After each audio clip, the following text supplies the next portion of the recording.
열린 시민뉴스 시사토크 정의연대 김상민. 최자영입니다. 자, 오늘 저희가 이제 목요 시사토크 시간을 이제 목요일로 구정하지 않고 이제 수시하기 위해서 목요일을 뺐습니다. 자, 오늘 시사토크 시간에 오늘 주제는 뭐죠, 최자영 교수님? 오늘 주제는 국민이 봉이 아니다. 그렇습니까? 그게 무슨 말이죠? 네. 그 내용은 입법부, 사법부, 행정부를 할 것 없이 위정자들이 이중적인 사고를 가지고 있다 하는 뜻인데요. 어떨 때는 필요할 때는 국민을 어리석다, 종우 정치의 개념을 확실하게 가지고 있고 또 어떨 때는 국민의 뜻에 따르겠다. 그럼 뭐 이번에 구체적인 어떤 시사 사건하고 관련된 게 어떤 게 있죠? 예, 있죠.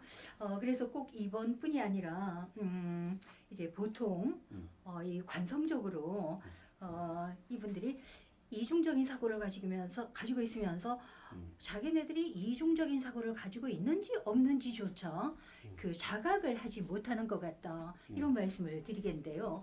예를 들면 윤석열이 자기는 국민이 불러서 나왔다. 그래서 이제 한 일각에서는 그러면 국민이 들어가라 하면 네가 들어가냐? 이렇게 이제 묻는 거예요. 그리고 얼마 전에 한 얘기도 저는 이제 그 지지율이 자꾸만 떨어지니까 뭐라고 얘기를 했냐면 나는 국민만 보고 가겠다. 윤석열이 이렇게 얘기를 했어요. 지금 이제 국민 과반수가 이제 지지하지 않으니까 이제 들어가야 되는 거 아니에요, 그러면? 그런데 그 뭐 과반수가 지지하고 안 하고는 윤석열 그 대통령에게 크게 문제가 되는 것 같지 않고 자기가 언급하고 생각하는 국민은 자기 나름으로 생각하는 국민인 것 같아요. 그러니까 실제 국민이 아니라 자기가 머릿속에 그럴 것이라고 생각하는 어떤 그 독선적인 국민인 것 같아요.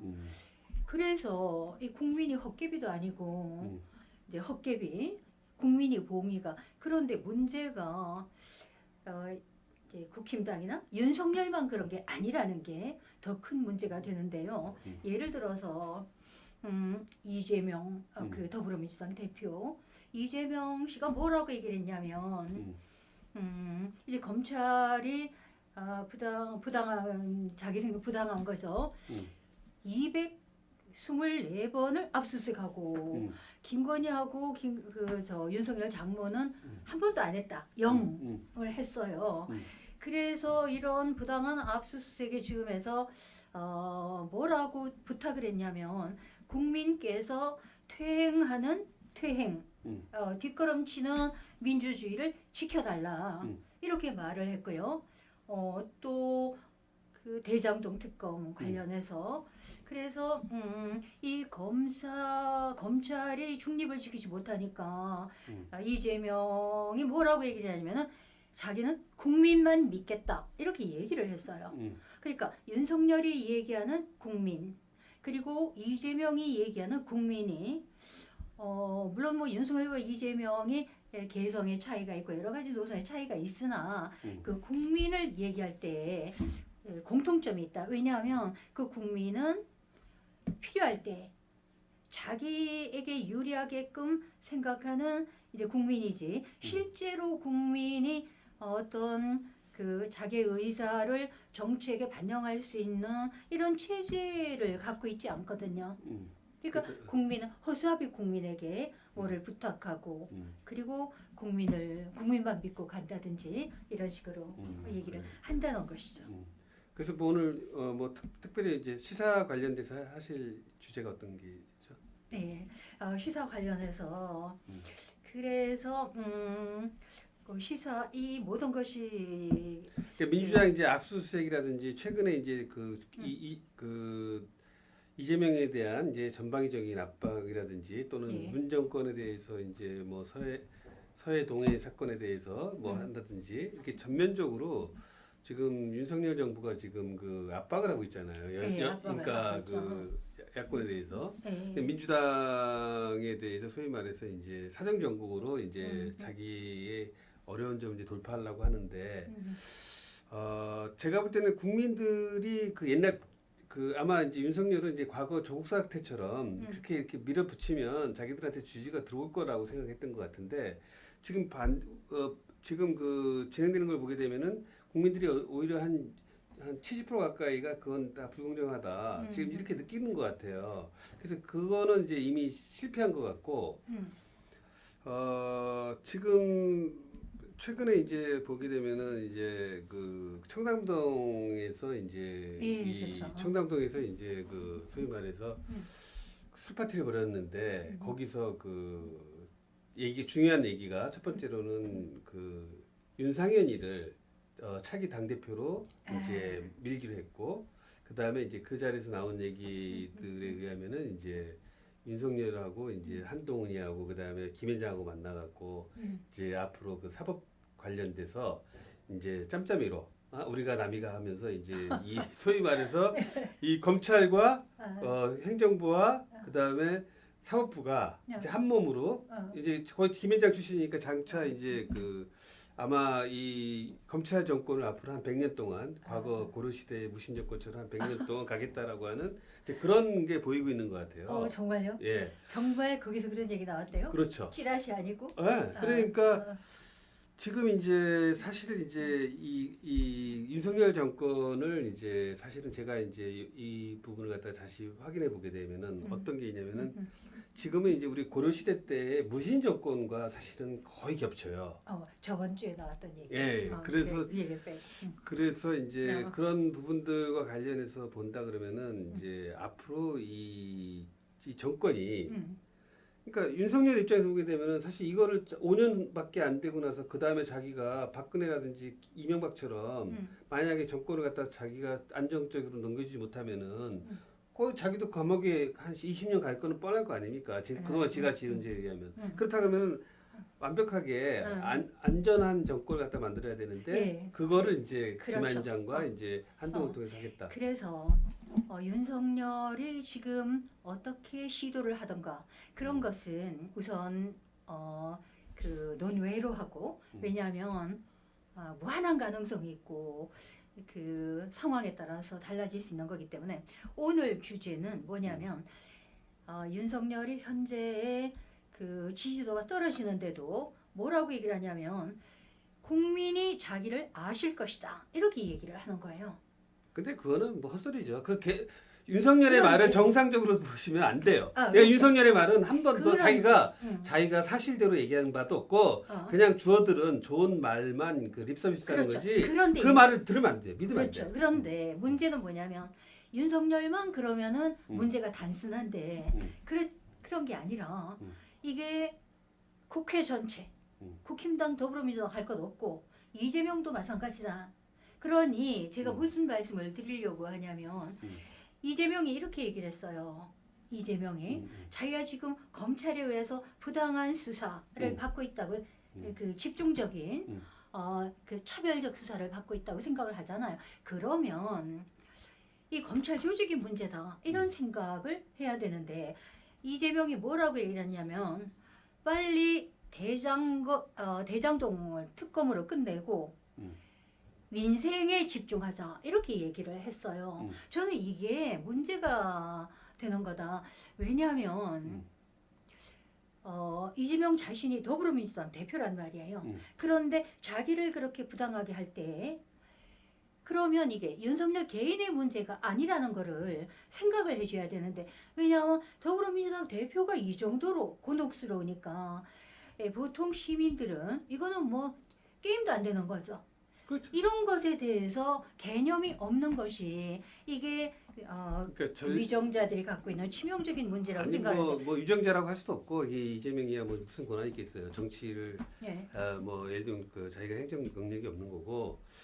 그러니까 엄밀하게 얘기하면은 그 야당이 지금 갖고 있는 거는 입법권밖에 없거든요.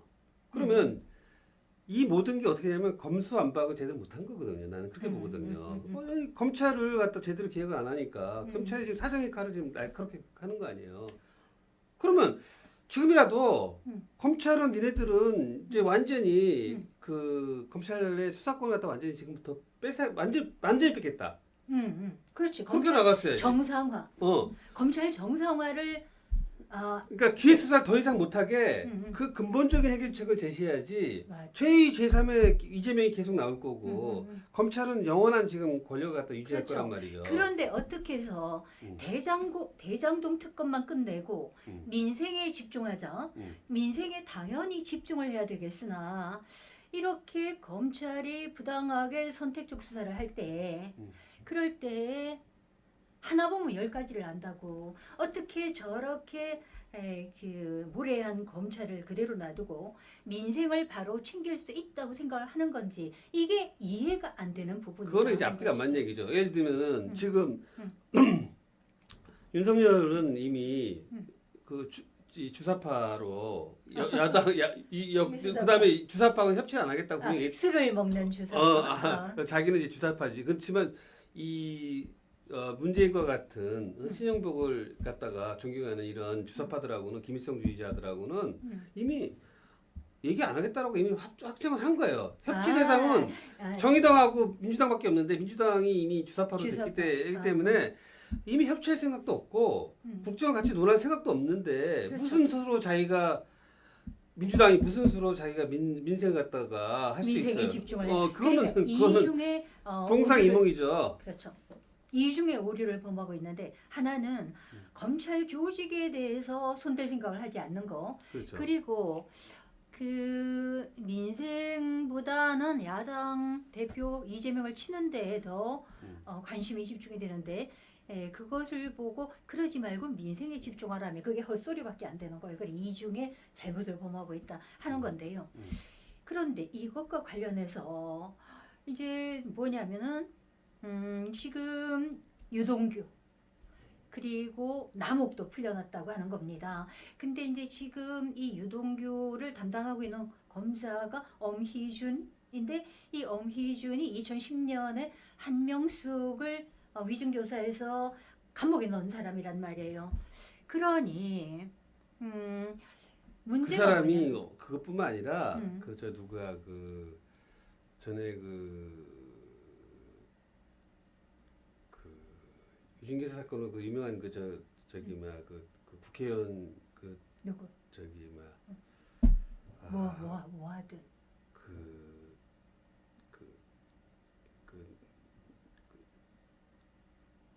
입법 로비 사건 그 저기 입법 로비? 예, 국회의원? 국회 입법 로비 사건 그 여당 야당? 그 지금 누구야 입법 로비? 넘어갑시다. 하여튼 그 염희준이가 어. 아주 여러 사건에서 그 조작 수사로 유명했던 놈이에요. 그 새끼가. 그렇지. 예. 그래서 이제 지금 이제 이 걔를 이제 여기다 이제 집중 투입을 해서 이제 조작을 했거든요. 그러니까 얘는 똑같아요. 한명상황에서 의자한테 돈을 줬다. 지금 돈을 줬는데 상자가 있다.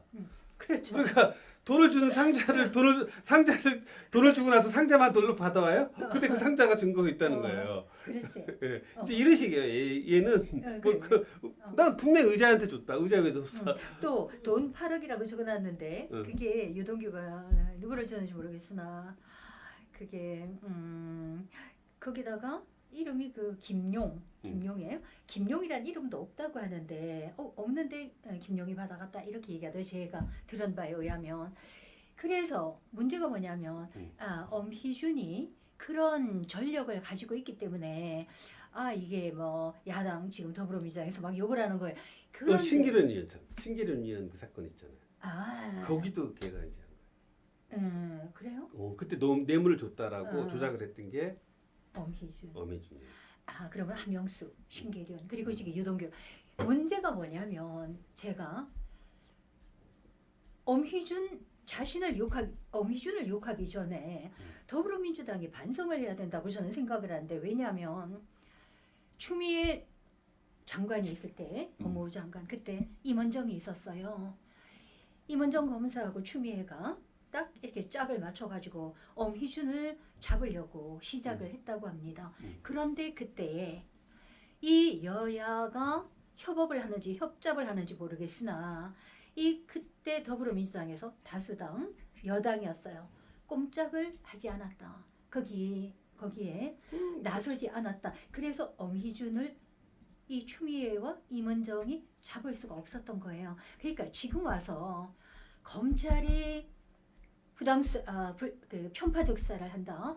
엄희준이 옛날에 그런 전력이 있었다고 더불어민주당이 엄희준을 욕할 그 계제가 되냐 하는 것을 말씀을 드리는 그렇죠. 겁니다. 그거는 이제 뭐 이미 지금 그 민주당은 예를 들면 법사위원장을 넘겨준다든지 그다음에 그동안 검찰 개혁이 가능한 수많은 그런 게 있는데도 그렇죠. 다 무산시켰잖아요. 그렇죠. 그거는 이제 뭐냐면 사실은 이제 이러한 체제를 그 유지하고 싶은 욕구가 있는 거예요. 무슨 얘기냐면은 국회의원 입장에서 보면은 국민의 민주화라든지 이런 건 관심이 없고 자기가 예를 들면 민주당이 그 탄압받는 정당으로서 예를 들면 다음 차기 정서에서 자기가 국회의원이 될 것인가가 유일한 관심이지 민주화에는 관심이 없는 거예요. 네, 그렇죠. 저도 그렇게 보는데요. 그런데 그런 점에서 다수의 더불어민주당이 국힘당이랑 이게 뭐가 큰 차이가 있나? 그래서 제가 생각에 다수 더불어민주당은 이재명이 없어져도 뭐 별로 관계없죠. 왜냐하면 네, 그거는 관계가 이제 없어서. 예를 들면은 민주당이 탄압받아서 뭐 어떻게 되든지 간에 네, 그러면 이제 자기들한테는 오히려 탄압받는 그렇죠. 표를 뭐 정당으로서 표를 더 얻을 수 있다라고 생각하기 맞죠, 때문에 맞죠. 이제 그거는 이제 당연히 그러니까 우리가 상식적으로 생각했을 때 법사위원장 넘겨주고 그렇죠. 어미준 잡으려고 했을 때 꼼짝도 안 하고 그래 놓고서 검찰 개혁, 검찰 정상화도 하는 동 마는 동 그렇죠. 네. 그래 이제 자, 그렇고 자, 네. 자, 그래서 이제 그래서- 오늘 그래서- 더 얘기할 게 이제 여기 한 가지 더 말씀드리는 것은 그래서 처음에 제가 말씀드렸듯이 이 국회의원들이나 누구나 간에 이중적인 사고방식을 갖고 있다는 것이 필요할 때는 국민을 찾고 그러나 그 국민들에게 결정권이라든가 권력을 나눠줄 생각은 전혀 하지 않는다는 것이죠. 그들이 갖고 있는 하나의 이론적 근거는 중우정치라는 거야. 사람들은 결정권을 가지면 어리석다. 이 중우정치라는 건데 그러면 그 어리석은 시민들, 민초들의 여론조사는 왜 하냐?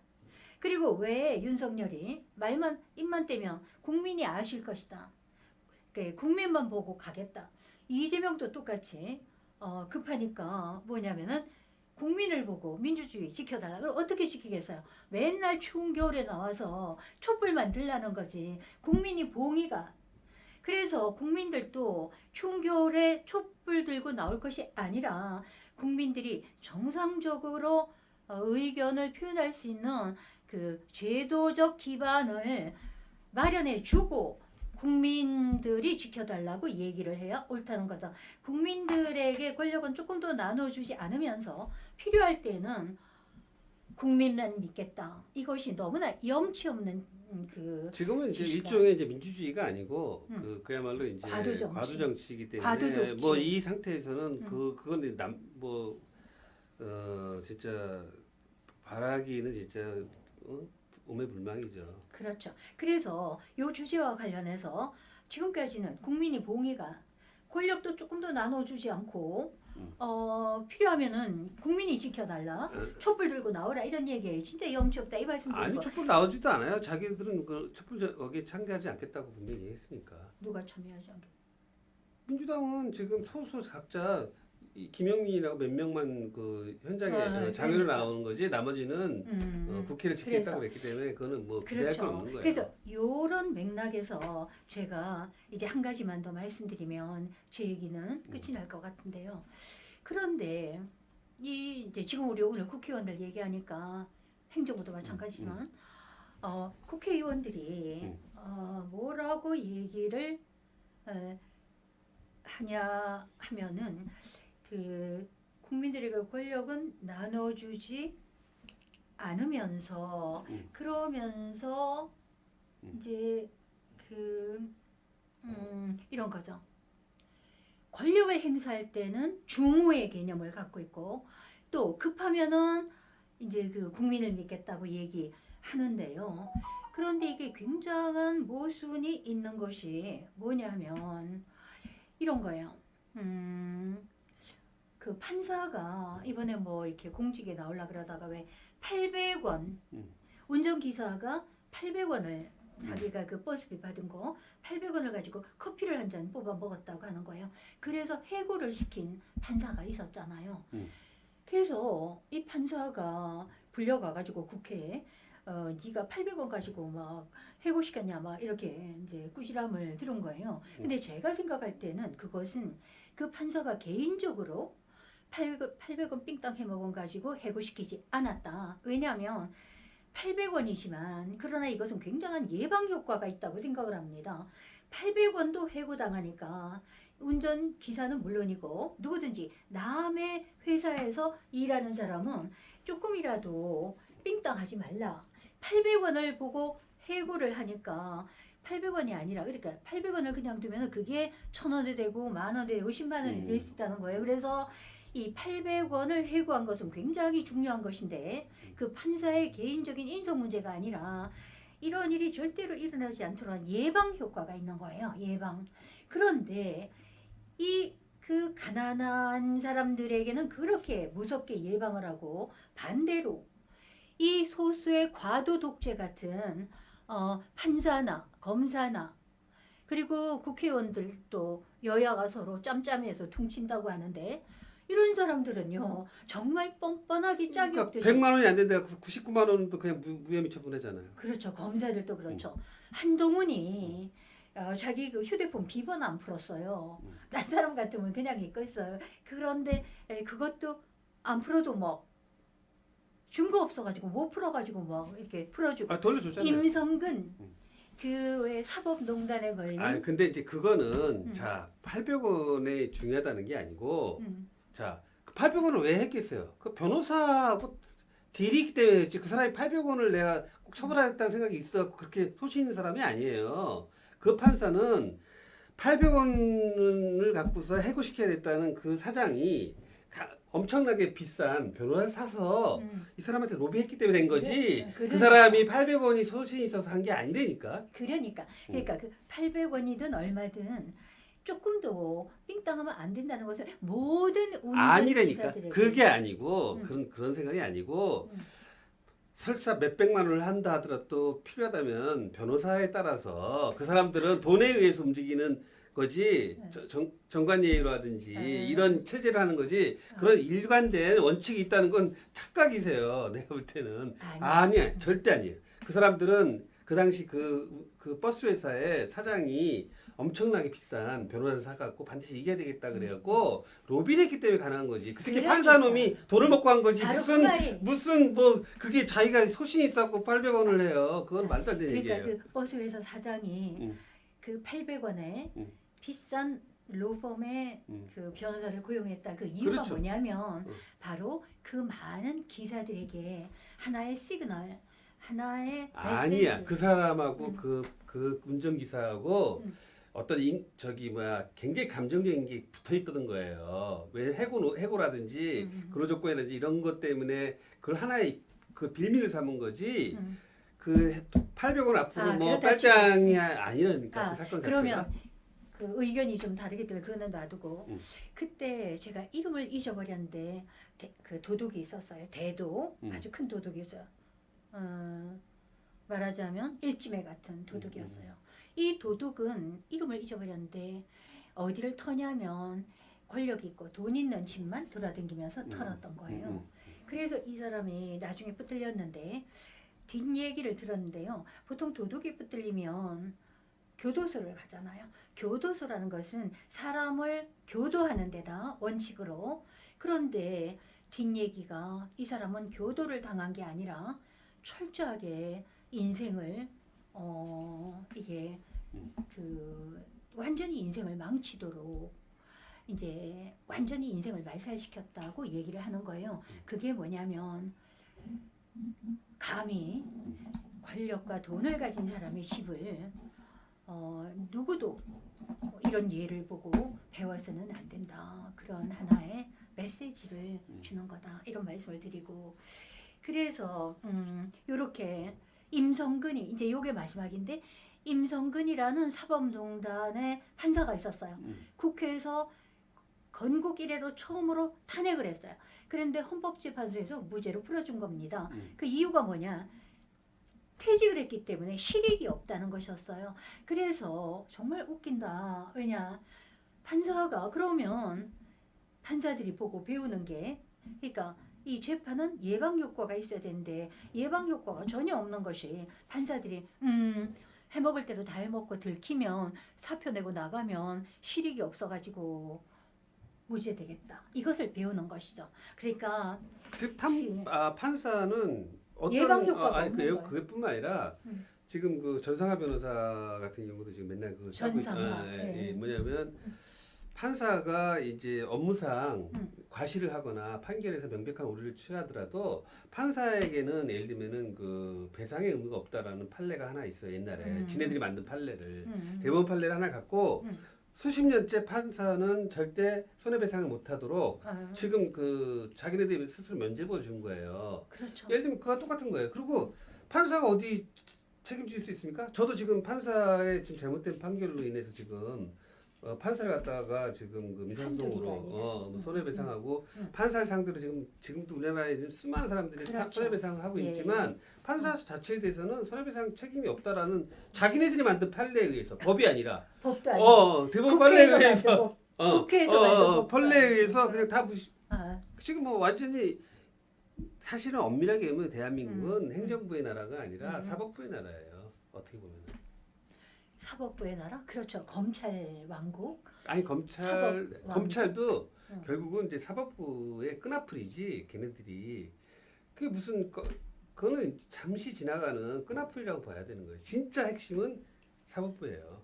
그렇죠. 그러니까 그 사법부와 검찰이 짬짬이라 해서, 그러니까 그 같은 사법 권력. 그렇죠. 검찰은 사법 권력도 아니면서 사법 권력 그렇- 인지하는 이제 그렇죠. 이런 건데, 그래서 첫 번째 그 던졌던 화두인데요. 이런 검찰 사법 조직을 놔두고 어떻게 해서 이재명은 빨리 대장동 특검만 끝내고 민생으로 돌아가자 이렇게 얘기를 할 수가 있나?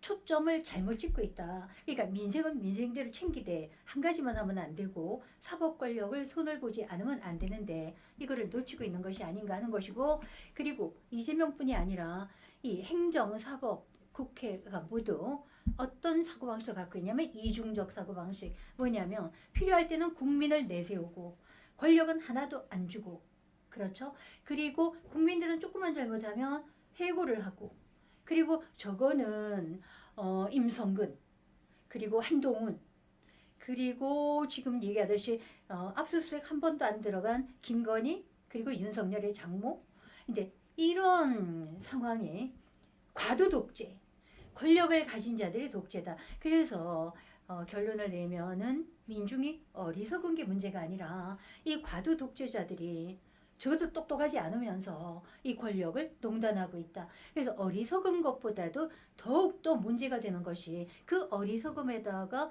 권력의 남용까지 합쳐진 것이 현재의 과도 독재, 입법부, 사법부, 그리고 행정부다. 이런 말씀을 드립니다. 예. 오늘 이제 그러면 제가 이제 오늘 우리 정연대에서 그 고발한 사건에 대해서 한번 간략히 설명을 드릴게요. 예. 저희가 이제 오늘 그 김진태가 지금 이제 우리나라가 알다시피 이제 미국의 금리 인상이라든지 그다음에 이제 글로벌 지금 경제 위기가 지금 거의 뭐 퍼펙트 스톰이라고 얘기하고 있고 지금 다가오는 경제 위기가 아마 우리 일생에 거의 보지 못할 정도의 엄청난 퍼펙트 스톰이 지금 몰려오고 있다고 합니다.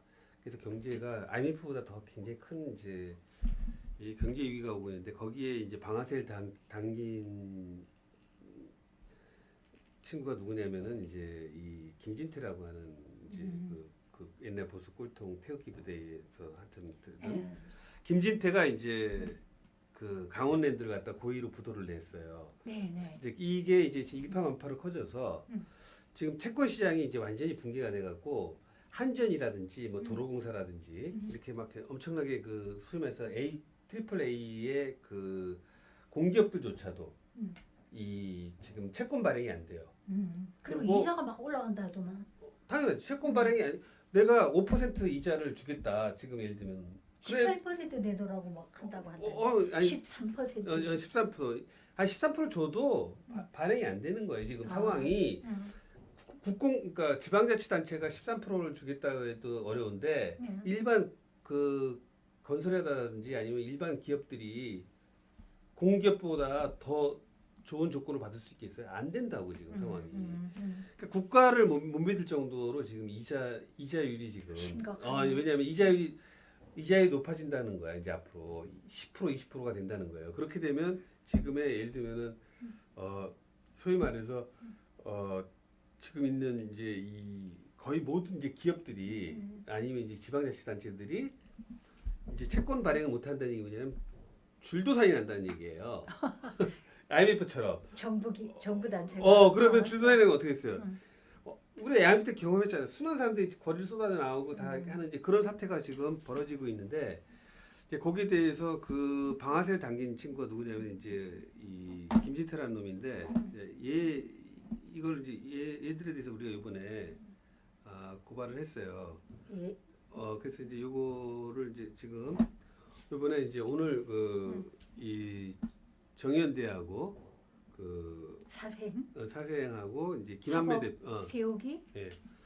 그래서 이제 오늘 이제 공수처에서 과천 공수처 앞에서 한번 그걸 했어요. 잠깐 보시면 금융위원장은 아무 일도 안 하고 있었던 겁니다. 그야말로 이거는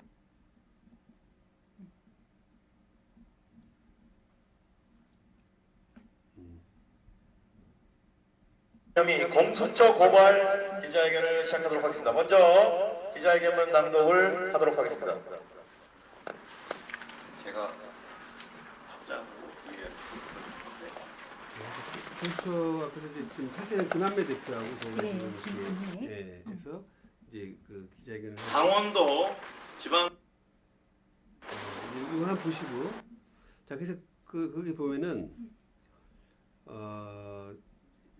사건의 이때 일주일 갖다 보게 되면은 원래 이제 9월 20일 날 그 강원 중도개발공사 이제 공기업이에요, 그러니까 강원도에 그래서 2,500원 중에 412원이 이제 그 다음 날 만기가 곧 만기가 돌아오는 거예요, 9월 29일자로. 그런데 이제 420원을 2,050원 중 412원을 2,050억 원 중에서 412억 원을 이제 갚아야 되는데 돈이 없다고 이제 보고를 한 거야.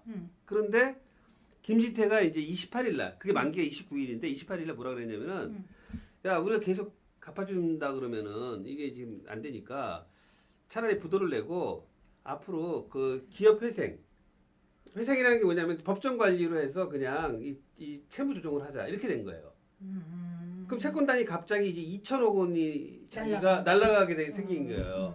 그러니까 그래 그렇다 그러면 나 연장 못하고 남은 전액 다 돌려줘 이렇게 된 거예요. 그러면 그러면 이제 디폴트로 해서 그러면 우리 없는 걸로 해서 나중에 회생으로 들어가겠다고 한 거예요. 무슨 얘기냐면 2천억 원을 안 갚겠다는 거야. 그리고 근데 그 만기가 언제냐면 아까 412억 원 말고 원래는 이제 2014년 1월인가에서 아직 1년 넘게 남아 있는 거예요. 나머지 채무는. 그런데 자기가 못 갚겠다 그러니까 채권자 입장에서는 그래 그럼 우리 연장 안 하고 나 바로 다 원금 다 돌려줘 이렇게 된 거예요. 그런데 이미 이제 얘는 이제 파산시키려고 작성을 했기 때문에 김진태는 나는 이제 모른다고 해서 파산을 시켜버린 거예요. 그게 10월 5일이야. 그러니까 이제 그렇게 되니까 채권 시장이 이제 난리가 난 거예요. 근데 10월 22일까지 금감원하고 금융위원회가 이런 사건을 알면서도 일부러 가만히 있는 거야. 왜 그러냐면 원래 이 중도개발이라고 하는 거는 최문순 지사가 자기 업적으로 만든 거란 말이에요. 레고랜드를 갖다 유치해서 그리고 같이 공사를 만든 거야. 공기업이란 말이야. 지분을 나눠갖고. 그러면 생각해보세요. 이거를 해서 최문순이가 완전히 뻘짓을 해갖고 완전히 망한 회사를 만들었다라는 걸 만들기 위해서 채권을 부도를 시킨 거야. 근데 이제 그 여파가 어떻게 됐느냐? 공기업이 보장하는 그다음에 지방자치단체가 보증한 채권을 부도를 낸다는 얘기가 딱 듣고 나니까 어떻게 됐느냐? 금융시장에 이제 난리가 난 거예요. 그러니까 이제 이 보세요. 그러니까 이제 이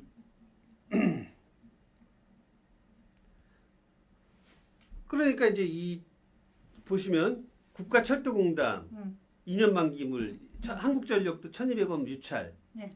10월 18일 날은 국가철도공단도 유찰. 그다음에 뭐 부산교통공사, 뭐 가스공사, 뭐 국제인천공사 뭐 다 유출되는 거야. 도미노. 그러면 이게 무슨 얘기냐면은 공기업조차도 아. 이 채권 연장이 안 되거나 채권이 안 된다는 얘기는 일반 기업들은 뭐 말할 것도 없을 거 아니에요. 공기업이 가장 신뢰가 높다는 공기업이 AAA 공기업이 채권을 갖다가 발행을 더 이상 못한다는 얘기는 나머지는 우리나라 거의 모든 기업들이 다 줄도선한다는 얘기가 똑같은 얘기예요. 예를 들어 이거 어마어마한 일이에요. 단군 일에 이런 일이 없었어요. 자 그러면 이게 어떻게 될 거냐면은 그러니까 이제 이 채권 시장 자체가 아예 그냥 휴장을 해버리게 된 거예요. 그래서 금감원에 급하게 50조를 푼다고. 그래서 한게 23일 날 정부가 이제 한 달 있다가 이제 이미 사태가 다 커져갖고 이제 우리나라의 채권 자체가 이제 시장이 불가능한 2월 23일 날 일요일 날 정부가 50조 플러스 알파로 하겠다고 말을 한 거야. 근데 그 시장이 안 믿는 거야. 안 믿지. 왜냐면 그 돈이 당장 말로 했다는 거지 당장 돈이 50조가 안 나오잖아. 그래서 지금 이게 지금 어떻게 돼 있냐면은 그래서 불신이 시장이 불신이 큰 거지. 네, 불신 때문에. 그래서 지금 이제 이 사태가 어떻게 되고 있냐면 지금 아까 이제 모든 공기업들이 지금 채권이 더 이상 발행이 안 된다는 무슨 얘기냐면은 공기업들의 부도가 이제 시작됐는데 공기업이 부도가 났는데 사기업이라든지 예를 들면 신용이 불량한 예를 들면 무슨 건설사 특히 이런 부분들이 더 문제가 된 거예요. 지금 그래서 롯데건설이 지금 둔천주공 아파트에 있던 롯데가 이제 부도가 나고 그다음에 지금 이제 거의 모든 건설사들이 줄줄이 부도가 나게 되면 어떻게 되냐면은 지금 그 뭐 200만 호다 뭐다 이래갖고 지금 건설 현상들이 많잖아요. 건설 회사들이 다 망한다는 얘기는 무슨 얘기냐면은 그러면은 지금 이 아파트라든지 지금 있던 건설 회사 갖고 있는 이 모든 것들이 전부 경매 시장에 나온다는 거예요. 그러면 어떻게 되느냐? 지금 아파트 가격이 지금 한 일본식으로 한 4분의 1 정도로 떨어진다? 떨어져요. 그다음에 좋은 일이네. 좋은 일이 아니죠. 지금 기업들이 다 망하게 생겼다니까 지금. 지금 어째 국가부도 집값이 하도 올라가니까. 지금 국가부도의 가장 네. 1순위로 지금 알겠습니다. 블룸버그라든지 많은 기업들이 지금 하고 있는데 지금 우리나라가 지금 부도위기 지금 IMF가 더 심각한 부도위기가 된데 IMF 때 얼마나 많은 사람들이 직장을 알겠어요. 잃고 농담을 한 것이고. 지금 큰일 났다니까 지금. 그래서 오늘 공수처에 그 고소 고발. 고발한 게 뭐냐면 그 김진태가 근데 그 웃기는 게 뭐냐면 김진태가 이게 지금 뭐냐면 그 자기가 마음대로 할 수 없는 일을 한 거예요. 왜 그러냐면 그 채무 불이익은 자기가 저기 막 그 도지사라고 마음대로 할 수 있는 게 아니라 그 자체 채무 불이행에 대한 그거는 뭐냐면 강원도 의회의 권한이에요. 그 보증에 대한 권한은. 예. 근데 강원도 의회의 권한을 갖다가 침해하고 자기가 지 마음대로 그 부도를 낸 거예요. 강원도 의회의 권한을 갖다 침해한 거죠. 직권을 남용한 거예요. 그러니까 의회를 거치지 않고 지멋대로. 지멋대로. 그게 지금 감사원장이 누구예요? 최재. 최재. 닮았네. 왜냐하면 그 사람이 감사위원회를 거치지 않고 그렇죠. 무슨 테스크포스 뭐 기구를 만들어서 거기서 막 해제낀다고 하는데 그러니 지금 행정부가 그게 그러니까 얘네들이 의회를 싫어해. 의회를. 그렇지 시행령 독재도 같은. 그다음에 이제 독재를 하려고 하게 독재. 그다음에 이제 금융감독원의 그 김주현 위원장하고 그다음에 금융감독원장 이복현이라고 있어요. 그 검사 윤석열의 그 밑에 똘마니로 있던 이복현이를 금융범죄 수사했던 애가 금융감독을 잘한다고 거기다 심어놓은 거야. 검사를. 말도 안 되는 일인데 그러니까 이 새끼가 뭘 알겠어요? 채권 시장이 어떻게 돌아가는지. 채권 시장이 막 그때 한 달 동안 막 난리를 치고 있는데 그게 뭔 뜻인지 모르니까 그냥 보고 있는 거야 이렇게 멍하니. 금융 전문가가 아니라 당연하지 변호사. 미친놈이지. 그러니까 알겠습니다. 이게 뭔지 월급 이제 윤석열이 예. 만든 건데. 아, 그러니까 금융을 여기저기 댕기면서 금융을 모르는 놈을 거기다가 금융 감독을 시켜놨으니 금융 감독이 되겠어요? 아, 검사놈이 알겠어. 그 저기 사기치는 김건희 같은 도이치모터스 조가 조작이나 잡을 놈이 이 채권 시장을 어떻게 이해하겠어요? 예, 예. 금융 시장은 어떻게 금리라든지 이런 것들은 굉장히 아. 그 고도의 전문적인 지식이 필요한 부분인데 아, 그냥 그 저기 막 그 김건희 같은 사기꾼 잡는 거하고 차원이 다른 거예요. 김건희 혐의. 아 그러니까 어쨌든 사기꾼 혐의, 네. 혐의. 자 수정하고 자 그래서 오늘 공수처에 예. 김진태와 누구를 김진태하고 이제 금융위원장 김주현이하고 금융감독원 이복현 셋이를 세 명을? 이것들이 자기가 그 감독을 해야 되는데 음, 미필적 고의로 못하게 한 거야. 못하게 한 거. 왜냐하면은 이 사건을 이제 취시하게 된 거지. 억누른 거지. 알겠습니다. 한 달 동안. 예, 예. 그래서 이 사건은 커진 거야. 이게 직권남용이지. 그래서 그래서 새 놈을 이제 우리가 정의연대와 사세행 사법 세우기 사업정의 바로 세우기 그 사법정의 바로 세우기 행동연대 사법정의 바로 세우기 행동연대. 행동연대 되게 기네요. 그래서 같이 하셨구나. 알겠습니다. 대충 자 그렇게 해서 이제 우리가 이제 고발을 했는데 이걸 그 공수처가 내 지금까지 좀 그거 좀 큰 문제인 것 같아요. 근데 공수처가 이제 수사를 제대로 할지 모르겠고 지금 이제 공수처에 이번에 그 공수처에 그 우리 그 450만 원 그러니까 900만 원 저번에 그 왜 우리 정의연대에서 900만 원 그 청담동 가온이라는 술집에서 그 윤석열의 그 취임 전에 그 술 처먹고 그렇죠. 술 처먹 다음 날인가 취임 다음 날인가 900만 원어치 술을 처먹었잖아요. 근데 그거를 술을 드시고 근데 그거를 갖다가 이제 450만 원을 깎아줬다고 그 사건을 공수처에 우리가 고발했잖아요. 예. 그때 고발했는데 공수처 놈들이 이거를 어디다 했는지 아세요? 강남경찰서로 이첩을 시켰어요. 그래서 내가 뭐 다음 11월 2일 날 제가 화요일 그래서 날 그 공수처가 물공수처 그날 이제 또 가게 되는데 이 사건도 지금 또 어떻게 할지 모르겠어요. 그러니까 이게 이 공수처 이렇게 말도 안 되는 공수처를 만들어 놓은 일부러 만든 이 민주당 놈들이 나쁜 놈들이니까. 그러니까 민주당, 국힘당 가릴 것도 없고 똑같은 놈들이니까. 오늘 이 정도 할까요? 예. 네. 자 오늘 그 우리가 이제 지금 오늘 시사 토크 좀 약간 오늘 좀 길어졌습니다. 자 그러면 오늘 그 열린 시민 뉴스 시사 토크 자 정의연대 김상민 최자영이었습니다. 예 수고했습니다.